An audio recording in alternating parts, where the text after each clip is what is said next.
Si vous connaissez d'autres langages comme Java ou C++, vous êtes sans doute familier avec les notions de getter et de setter. Les getters et les setters sont des méthodes qui nous permettent de contrôler l'accès à des attributs lorsque l'on les modifie ou lorsqu'on y accède. Ces getters et ces setters ont cependant un inconvénient majeur, c'est qu'ils ajoutent une complexité lors de l'accès à nos attributs.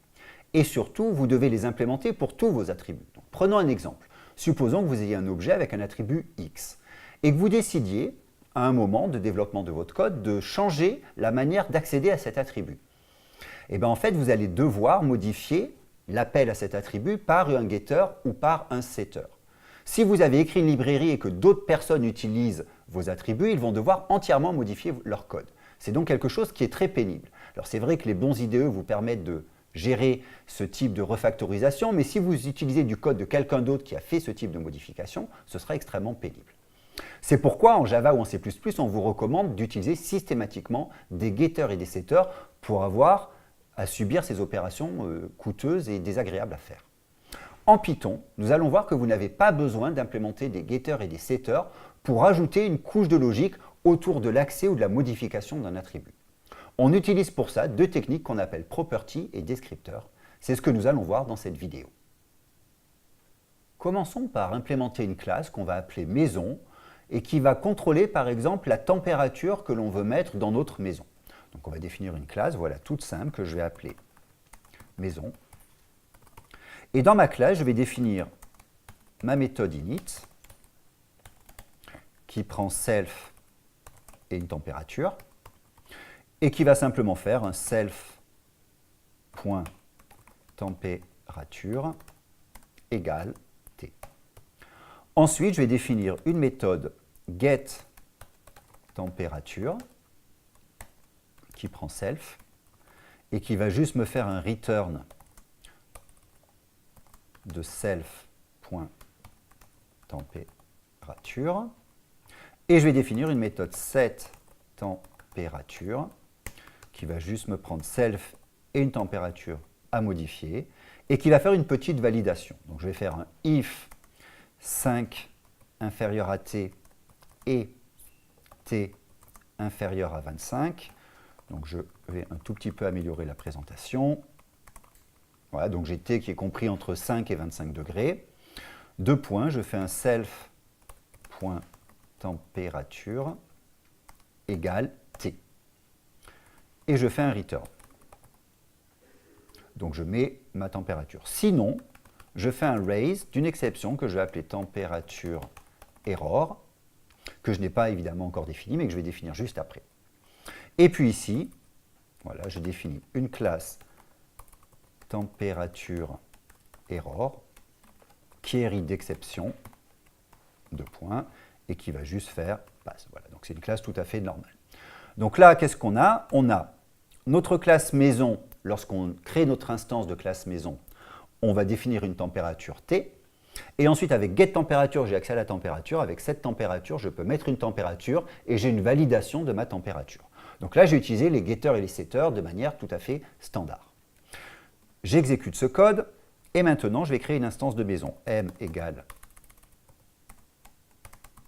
maison à 18 degrés. Et maintenant, je vais faire un print de m.getTempérature. Voilà, tout simplement. Donc je vois bien apparaître le 18. Et ensuite, je peux faire un m.setTempérature de 22. Je regarde ma température qui a bien été modifiée. Et pour finir, je peux faire un m.setTempérature de 28 degrés. Je dépasse ma plage autorisée. J'ai donc une exception température error qui est lancée. Voilà, comportement normal. Donc on a donc implémenté ce getter et ce setter, mais on voit bien que dans la manipulation de ces attributs, à chaque fois je dois écrire getTempérature, setTempérature. C'est un petit peu pénible.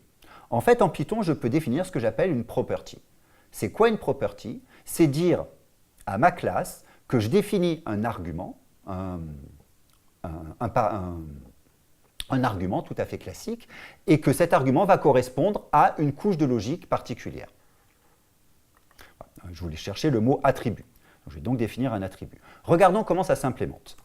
Je définis température, donc c'est mon attribut normal, et je vais dire que maintenant c'est une property qui va prendre comme getter getTemperature et comme setter setTemperature. Voilà, tout simplement. Donc maintenant, je n'ai rien modifié à mon code, j'ai juste défini une property qui dit que maintenant j'ai un attribut température qui correspond à cette property. Lorsque je vais accéder à cet attribut, je vais appeler automatiquement la méthode get. Lorsque je vais changer la valeur de cet attribut, je vais automatiquement appeler la méthode set. Donc maintenant, l'intérêt de ça, c'est que si jamais j'ai d'autres attributs dans ma classe, je n'ai pas besoin de faire des getters et des setters, je peux directement manipuler ces attributs. Et si plus tard, je décide de rajouter une couche de logique, je n'aurai qu'à implémenter deux méthodes et à définir une property sur cet attribut.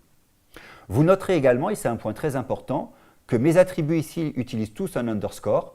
En effet, il ne faut pas que dans vos getters et vos setters, vous utilisiez le même argument, sinon vous auriez un appel récursif à votre méthode. Donc maintenant, j'exécute ce code. Et maintenant, regardons comment manipuler ça. Je vais simplement créer une nouvelle instance de maison. Et je peux directement faire un m.température pour regarder la température actuelle. Et je peux faire un m.température égale 22. Je vais donc voir ma température qui a été modifiée. Et si jamais je fais un m.température égale 28, je repasse évidemment dans ma couche de logique et j'ai mon exception température error. Le mécanisme de propriété que nous venons de voir repose sur un autre mécanisme qu'on appelle descripteur, qui est plus général que les propriétés et plus puissant. Regardons comment implémenter un descripteur. Un descripteur, en fait, c'est une classe tout à fait normale, une classe Python, sur laquelle on va définir une méthode spéciale qui s'appelle _get _. Si notre classe a au moins cette propriété, cette méthode, on va dire que cette classe est un descripteur et elle peut avoir encore deux autres méthodes utilisées par le protocole des descripteurs, qui est la méthode $set et $del . Donc regardons cela. Je vais créer une classe température qui va définir une méthode get qui prend comme argument self, inst et instType. Je vais revenir dans quelques instants sur la signification de ces paramètres et je vais retourner inst._température. Voilà. Donc, j'ai une classe température qui définit une méthode $get $. C'est donc par définition un descripteur. En tout cas, c'est une classe qui respecte le protocole de descripteur. Ma méthode get prend trois paramètres. Self, c'est l'instance du descripteur. J'ai donc un accès vers cette instance de descripteur, ce qui me permet par exemple de stocker des attributs dans cette instance. Inst, c'est l'instance de l'objet sur lequel on a mis le descripteur. On va voir ça dans quelques instants. Et instType, c'est l'objet qui a créé cette instance sur lequel on a mis, c'est la classe qui a créé l'instance sur laquelle on a mis le descripteur. Donc on va revoir ça dans quelques instants. Maintenant, je vais définir une méthode set qui prend des arguments self, inst et t. Et dans ma méthode set, je vais faire une petite validation comme ce que j'avais dans l'exemple précédent. Est-ce que 5, alors est-ce que t est compris entre 5 et 25? S'il est compris entre 5 et 25, je vais faire inst._température égale t, c'est-à-dire que je modifie ma température, et ensuite je retourne. Et ici, je fais simplement un raise de température error. Donc vous remarquez que ça correspond à un if-else. J'ai mis un return pour éviter d'avoir à écrire le else. On aurait pu l'écrire de manière différente. Et ensuite, je vais définir ma classe température error, qui est mon exception, qui hérite de exception, voilà, et qui fait simplement pass. Donc j'ai défini maintenant mon exception en plus. Et pour finir, je définis ma classe maison. Donc c'est la classe que j'avais tout à l'heure, sur laquelle je vais définir mon descripteur. Donc dans ma classe maison, je définis la méthode init, qui prend self et une température pour initialiser mon instance au moment où je la crée. Et ma méthode init va simplement faire un self.température égale t. Et ensuite, pour mettre un descripteur dans ma classe maison, je n'ai qu'à écrire température égale température. C'est-à-dire que mon attribut température est en fait une instance du descripteur température. Donc que va faire Python maintenant? À chaque fois que je vais accéder à cet attribut température, on va automatiquement appeler la méthode get. À chaque fois que je vais modifier cet attribut température, on va automatiquement appeler la méthode set. Vous remarquez également une chose importante, c'est qu'ici j'utilise température avec un underscore, et ici également. Attention de ne pas utiliser l'attribut température, sinon ça ferait un appel récursif, et dans ce cas-là, votre programme ne fonctionnerait pas correctement. Par contre, à l'intérieur de ma classe maison, je peux effectivement utiliser l'attribut température directement, donc directement utiliser mon descripteur. J'exécute ce code, je l'évalue, et maintenant je vais créer une instance de maison que j'initialise à 18 degrés, et je vais regarder quelle est la température dans maison. Je vois qu'il s'affiche bien 18 degrés. Je peux maintenant modifier ma température et la mettre à 22 degrés. Je regarde de nouveau quelle est la température dans maison. Maintenant, c'est 22 degrés. Et évidemment, comme j'appelle la méthode set, j'ai tout mon mécanisme de validation qui entre en jeu. Et si ma température sort de l'intervalle autorisé, je vais avoir une exception. Mon exception, température error. En conclusion, nous avons vu qu'il était possible en Python d'ajouter une couche de logique autour de l'accès ou de la modification des attributs.